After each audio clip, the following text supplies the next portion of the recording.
Good morning to my 825 YouTube channel subscribers. Today's Tuesday, the day after Memorial Day weekend.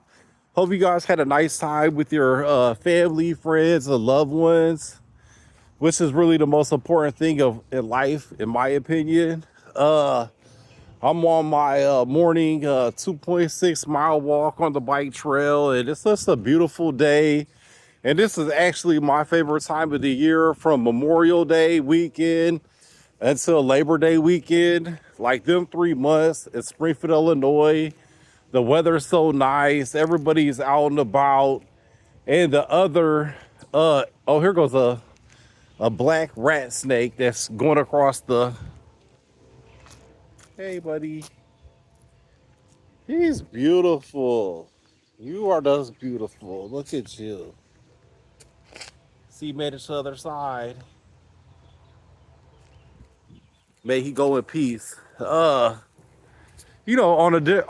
just walked the first part of the bike trail, and I'm walking the second part back, and I seen that black rat snake. He was on the other side, and I noticed they do not move when there's humans looking at them. They just stand still. It's probably a defense mechanism. But when nobody's around, that's when they be moving. But I never ever, when I'm filming them, they just stand still, and I don't ever mess with them. I just respect them and their natural habitat. And so I don't touch them or do anything to them. And you know what? Before this year, to be honest with you, I was pretty scared of snakes. I was afraid. But, ignorance makes you scared of stuff. So if you're scared of something, you're probably just ignorant to it. You probably just don't have enough proper knowledge. And that's because people are scared of things they don't know. But when you know, when you take your time and use the brain God gave you, then it's going to eliminate all your fear, because even in the Bible, it says there is nothing to fear but fear itself. And that's so true. Like coronavirus. Oh, I'm going to get sick and die. You just living in fear. Nobody even died really, but anyhow, in my humble opinion, people do die from the flu. 1 million people die every year. But actually getting the flu virus is really good for you, because long as you survive, which 99.9% people who contact the flu virus survives, and then it builds up antibodies, so when the next flu comes, you won't even get sick. And that's what happened to the American Indians when the white people came, because the white people was living real dirty and like nasty sewage conditions, and they was living in one place like they currently do now. But the American Indians, they moved around different places, and they traveled with the weather, and they didn't live in sewage and filth and garbage, and they like respected the land. They didn't mass produce products just to cause pollution for profit. And so the American Indians didn't have any kind of viruses and bacterial infections and stuff like that. And then when the white people came, the American Indians, they have no defense for it. And actually the American government was getting blankets and putting bacteria viruses on the blankets, and they giving it to the American Indians because they knew it would kill them. And that's a big way how they defeated the American Indians. And so the same government, the American government, was telling people, oh, stay indoors, don't be outside the sunlight. And that's why the American Indians, because being out in the sunlight, honestly, if you're in your house more than 9 hours a day, that's super unhealthy. Like, you're not supposed to be indoors that much.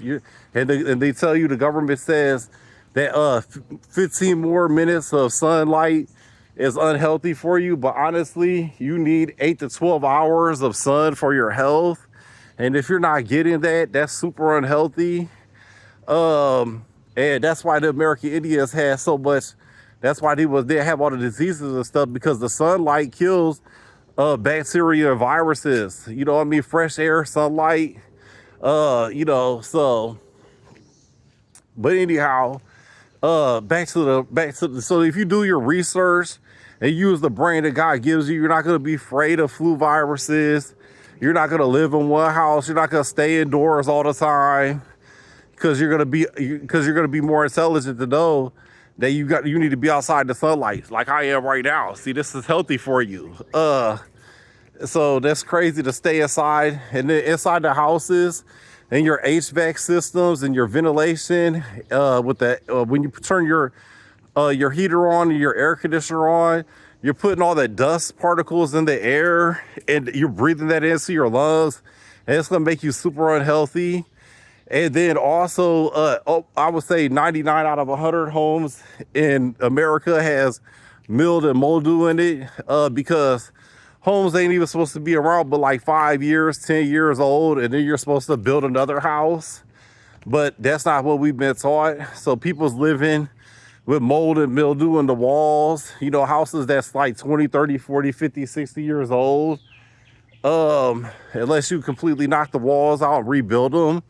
It's super unhealthy to be indoors because you're going to be inhaling mold and mildew particles. That's also super unhealthy. That's why you're supposed to be outdoors. You're not supposed to be in your house. You're supposed to be in your house 8 hours to sleep, and then 1 hour, to cook food and everything. But really, you should probably spend time sleeping outdoors. I sleep outdoors sometimes. It's very revitalizing, and they cook outdoors as well. So you need to be in the shelter only during extreme climates. If it's like freezing outside, or, that's about the only reason why if it's raining real hard, you need a shelter. But besides that, you should just be outdoors, but anyhow, that just goes back to the black rat snake. The first one I seen was the biggest one I ever seen. I haven't seen one that big since. And it was about 7 foot long. It was huge. And I was like, oh my God, it's so scary. Now, the normal person would be like, oh, I'm just going to be done with exercise. I'm just going to sit in the house. And I'm just, who cares about blood pressure? Let's just take 10 different medications. And then we could just eat red meat and not exercise. Because then we take 15 medications every day. And then we don't have to diet. And we don't have to exercise, even though it's killing our liver and kidneys. By taking all that medication. That's what most people do. However, you don't need medications if you live a healthy lifestyle. It's just a choice. And so, but with the black rat snake, the first time I seen it, I was scared, to be honest. And then, guess what I did? I went home and I researched, Googled, searched, and read 15 different articles. And I didn't know what kind of snake it was. But I found out exactly what kind of snake it was. I read everything about the snake. It's a very friendly snake. It's a very docile snake. It's not poisonous. It's not harmful for humans. It actually is good for humans because it's going to keep all the rodent population down. And so no one's have to battle. And, so if you're afraid of anything, you have to admit to yourself you're just ignorant. You know what I mean? Whatever you might be scared of, it's the only reason why you're scared is because you're ignorant and you just don't know no better. Come on, if I'm being honest, that's the only, because there's nothing to fear except fear itself. The only thing you should be scared of is being scared. Like, you shouldn't be afraid of dying. You shouldn't be afraid of imprisonment. You shouldn't be afraid of being alone. You shouldn't be afraid of no other human. Because we all the same, like, there's no difference between, no matter who you are, the president, a lawyer, a doctor, a judge, a cop, it doesn't matter because we all bleed the same. We all could die just so easily. So it's like it don't matter. The biggest bully in the world could die just like a wimp can. It's like, so it's nothing to fear but fear itself. And the only thing to be afraid of is being afraid of snakes, of flu viruses, of anything like that. You know what I mean? So, and then it's the number one way people can control people is by fear. They'll be like, the pharmaceutical company be like, oh, you don't want to go for walks because there's snakes and you're supposed to be scared of snakes. And then people will be like, okay, I won't exercise, just give me 15 medications.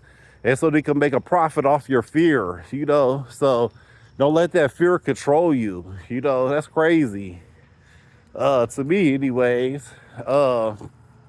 So yeah, the black snakes, all the snakes, I just love them now. And they're really cool. And I really appreciate snakes. Now see, last year I was ignorant. I didn't know nothing about really snakes. I was scared of snakes. But now, that I did my research, I know the difference between a poisonous snake and a non-poisonous snake. And it took 30 minutes 15 minutes of research to conquer my fears. Same thing with viruses. You know, if you do like 15 minutes of research, but see, the thing is, people don't like to think for themselves, and they just rather the news media think for you, and the pharmaceutical companies think for you, and the government thinks for you, because then you could think about other stuff, about being cool, impressing your friends, and you could think about that stuff. You know what I mean? So, but anyways, yeah, I'm just on my morning walk. I felt I was doing these garage sales. That's another thing. When you put money over your health, when you put wealth over health instead of putting health over wealth, it's hard to be healthy. Cause like this weekend, this last week I worked like 80 something hours, over 80 hours on trying to get my garage sale in order and get my Facebook marketplace going. And I didn't walk. One day I didn't walk at all. And that's only the second time in like 4 months. Like about the last 120 days, 2 days I didn't walk. It was both because trying to get money over sports cards, which is just really unintelligent. And that's the same thing. So I spent all my time trying to get ready for this garage sale. Then I was just too tired to walk and everything. And so, but now I'm back. I'm refocused, and my diet kind of slipped up. I ate some red meat over the weekend, and everybody says, "Oh, it's okay to slip up every once in a while." You know, that's what the average American brain said. That's how we've been brainwashed and programmed to think like, "Oh, it's okay to mess up every once in a while." You know, but okay, well, you eat that red meat, have a heart attack, and die. How the heck is that okay? No, it's not okay to mess up every once in a while. That's the stupidest thing I ever heard. That's just dumb. I don't like when people say that. Like, oh, it's okay. You could do red meat every once in a while. Could you have a heart attack every once in a while too? You know what I mean? And then it's the stupid part is because it's a million other healthy, good things to eat besides red meat. So it's actually pretty dumb if the doctor tells you that, you know, red meat can lead to a heart attack or stroke. And then another thing is that you tell your friends, like, man, the doctor said that if I have red meat, I could have a stroke and die. But then your friends they're on 10, 15 different medications for blood pressure and everything, but they don't want to diet and exercise. They just want to keep taking more medications. And so you tell your friends, like, the doctor said I have a heart attack and a stroke if I keep eating red meat. And then guess what? Then your friends, offer you red meat and show you red meat and, offer it to you. And see, that's something I would never do in a million years. If my friends told me they can't have red meat or there's risk of their health, there's no way in heck I'm going to offer them red meat. That's like saying somebody who was an ex-crackhead talking about, do you want some crack or something? That's just crazy. Like, why would people do that? It just blows me on my mind when I'm around people that do things that I would just never do. And the older I get, the harder it is to be around people that's different than me. And the Bible says, people will have all things in common. So you need to be around people that has everything in common with you. You know what I mean? That's super important as you get more mature and more wise. And see, some people could be 12 years old and they could be mature and wise enough to know that they don't want different people around them, But see, a lot of that comes with when you're young and immature, which you could be, I know 50, 60-year-olds. I know people that's 70 years old, 80 years old that's still immature and unwise, and I know people that's 12 years old and mature and wise. So it don't really have nothing to do with the age. But what it is a lot of people that was from broken homes where they didn't have a mom or they didn't have a dad, or their parents was too busy working or on alcohol and drugs to spend time with them. Well, the children grow up and they don't know who they are because they have nobody they could have a role model as or somebody to look up to. So then they hang out with anybody and everybody because they don't know who they are. You know what I mean?